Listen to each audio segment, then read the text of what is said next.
Hello and welcome to another fun-filled edition of Adam's Music Box, where today we're celebrating Juneteenth, and no Juneteenth celebration would be complete without talking about some of the music that makes this day so special.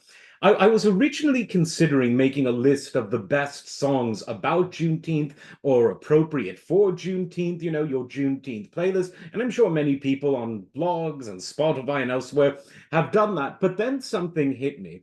Whether you're talking about American pop music, blues music, jazz music, soul music, R&B music in its many iterations, funk music, most kinds of American dance music, soul, hip hop, R&B, so many genres, early rock and roll, and arguably most of rock and roll.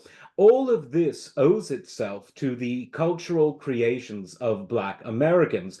And when one says Black Americans with a big B, one is speaking about a specific culture more than any particular racial or ethnic group, because the descendants of those brought stolen, in the words of Bob Marley, from Africa and brought to America, created a culture that was globally unique. And it is true that all cultures, unless they live in total isolation, are influenced by various things that they encounter. This was true in the era before electronic communication, and it's of course true today. But there was something very unique about the Black American cultural experience that led to Black Americans creating some of the most beloved music, not just in the US, not just in North or South America, not just in the Western world, but in the entire world. And I think that a strong argument could be made that the two cultural styles of music, if you will, this broad umbrella that have influenced global art and global music more than any other, are European classical music and Black American music and all of the subgenres that that entails. So if I were to sit down and list the best music that Black Americans have created, it would be impossible because we would be here for all day. And there are some things that stand out.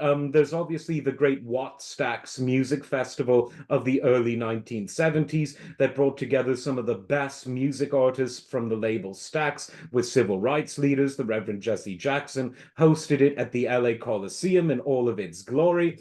Kim Weston opened things up by singing Lift Every Voice and Sing, sometimes referred to as the Black National Anthem in the US. Beautiful performance, by the way, best performance of that song ever, if you ask me. But I want to focus primarily on a piece of music written for solo piano in 2015, so quite recent in the scheme of things. And this was by the late, great Stanley Cowell. Now, he died only a few years ago, but he's on my list that I think I've put out, but maybe I need to do it, of best pianists of all time in any genre.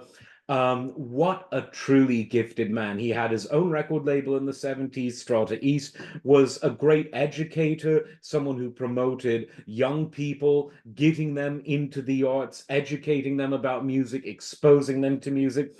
And his artistry as a composer and as a pianist was absolutely peerless because he was able to combine very interesting ideas about technique, about melody and harmony, great technique, I should say, and combine it with music that is so emotionally compelling, direct when it needs to be, poetic and metaphorical when it needs to be, playful and humorous when it needs to be, tear-jerkingly sad when it needs to be. And he can do all these things within a few measures, sitting at his piano. And one could say that he may have never done it better than of his solo piano suite that he wrote and performed in 2015. Now, it is interesting because when one is talking about cultural, political, or national, or even religious celebrations, a lot of the time people tend to think of lyrical music. After all, in Christianity, the original music was all vocal, and in the Orthodox tradition, it still is. No instruments are present there. But to create something that's an instrumental piece played by one musician on one instrument and still be able to communicate so vividly and clearly, that not only takes a very special talent from a technical point of view, but it takes a very special soul. And that's exactly what Stanley Cowell was, and it's what his musical legacy always will be. Luckily, a lot more of his music is turning up on streaming services, which I know that might not be good for his heirs because we all know how streaming services work. But for people who want to get exposed to music, it does make life a lot easier. So today, definitely go to your music streaming service of choice and listen without interruption to Juneteenth by Stanley Cowell. Absolutely beautiful piece. He died the year that Juneteenth became an official federal holiday in the US, but he knew it was coming, and this was dedicated to his people that he worked so hard for in the world of the arts and indeed of civil rights, because civil rights activism is just as much about art as anything else. One could argue that the prevalence of Motown and other Black music in the 60s actually started the path to a nation that was in need of healing more than anything that Lyndon Johnson or any other politician could do.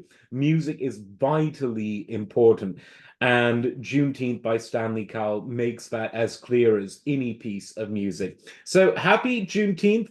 Listen to the music on this day or other days because it's good all year round. Like, subscribe, and we will see you next time. Take care.